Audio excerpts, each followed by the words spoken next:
So I'm Emma Whittle. I graduated from the University of Birmingham first time round as an undergraduate. I did an English literature and philosophy degree, and that was in 2011 that I graduated. And I did a master's degree in literature, culture and modernity, which I graduated in 2014. Yeah, so I think that I wanted to study something that gave me sort of a breadth of topics. So both in my undergraduate degree, so with English and philosophy, that was kind of my passion at school, was always reading and English, and I wanted to kind of expand my critical thinking through another subject as well, which is why I thought that philosophy would be a good pairing with that, I suppose. I found Birmingham a really supportive environment to study in. There were lots of opportunities for discussion with other students, but in quite an informal way. So it's quite a welcoming space to share ideas. I think that was really nice to help build confidence and sort of learn how to share ideas, debate and discuss ideas, but also kind of bring new perspectives into your world and kind of into how you're thinking about whatever it is that you're debating at the time. So that was a really great quality, I think, about studying at Birmingham. And then also I think the campus feel of Birmingham as well is such a special environment. It just created a really nice buzz and energy, and to be able to study in an inspiring environment was really nice as well. And then, of course, the Barber Institute and the Lapworth Museum. I mean, those are great gems to have on site, and just to be able to spend some free time in those spaces as well was really nice. So after Birmingham, after my postgraduate degree, I worked in an office and as an administrator for a year or so before applying for a paid internship at Cheltenham Literature Festival in their programming team. I knew that I loved researching different ideas and learning about different aspects of culture, so from books and art through to sort of politics and social issues. So I thought this would be a really great opportunity to develop those skills. I've always struggled with mental health as well, so an internship seemed like a great stepping stone into a career path, just to give me a chance to try that out and get some experience learning a bit more about the creative industries. So that was a 6-month internship. And then at the end of that process, I was lucky enough to be given the opportunity to join the Literature and Science Festival programming teams as an assistant. And I sort of moved up into more senior programming roles over the last 6 years from there. So 2 years ago now, when I was a program manager, I created a project called VoiceBox, which is a free program of events that aims to amplify the voices and priorities of young people and promote change. And this program now sits alongside the festivals each year as well. So very recently, actually, I've been promoted into a new role, which is my current role, which is the Programming and Strategic Engagement Lead for Literature and Science Festivals. That's a very long job title, but in a nutshell, I still continue to create and develop events and activities across the festivals for a range of different topic areas.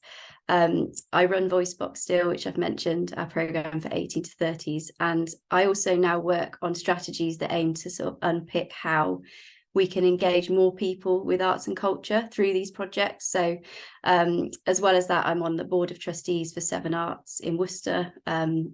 And I'm just really passionate about engagement with culture, and I love the potential arts and culture has to create change and improve our well-being. So I think that's something that really drives me in my job now, and that's where I am today.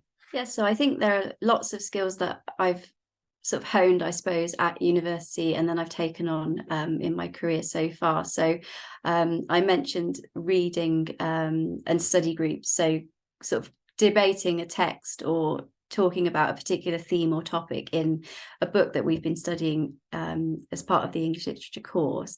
That in itself, I think, is a really valuable skill, that listening skill, that ability to give your critical opinion clearly and listen to others and take that on board and kind of adapt and change your views on particular issues or topics. And I think that's something that as a programmer you have to remain neutral, I suppose, and make sure that you're portraying everyone's views and having a fair discussion about things. So that in itself is a really important skill that I think came from university.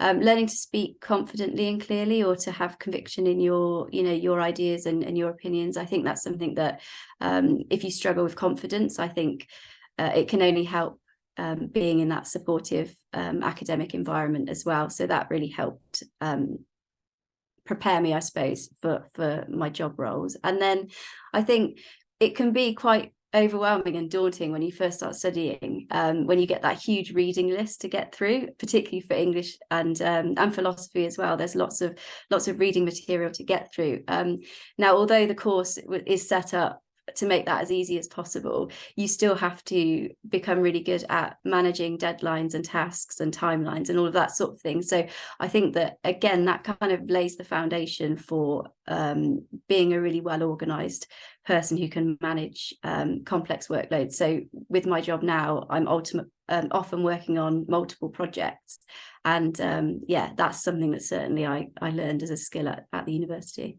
I think they're really valuable subjects because they not only teach you those practical skills like planning and management of your time, project planning, critical thinking, and sort of speaking and listening skills, but also there's a depth to them that I think is really valuable as well. So I think you're learning more about society and other people and sort of the depth of culture. I think it's just a really well-rounded and valuable area to study in. I think often the arts and culture is dismissed as perhaps not vital to the economy or whatever it is, but I strongly believe that it is. I think that the role of the arts and culture in helping our well-being and supporting our kind of human spirit, I suppose, is just a completely vital part of everything. And I think that if you study those subjects, you gain that kind of empathy, and you can apply that across a range of different fields going forwards. I don't think you're limited. I think gives you a really broad foundation with which to go forward and choose a career path.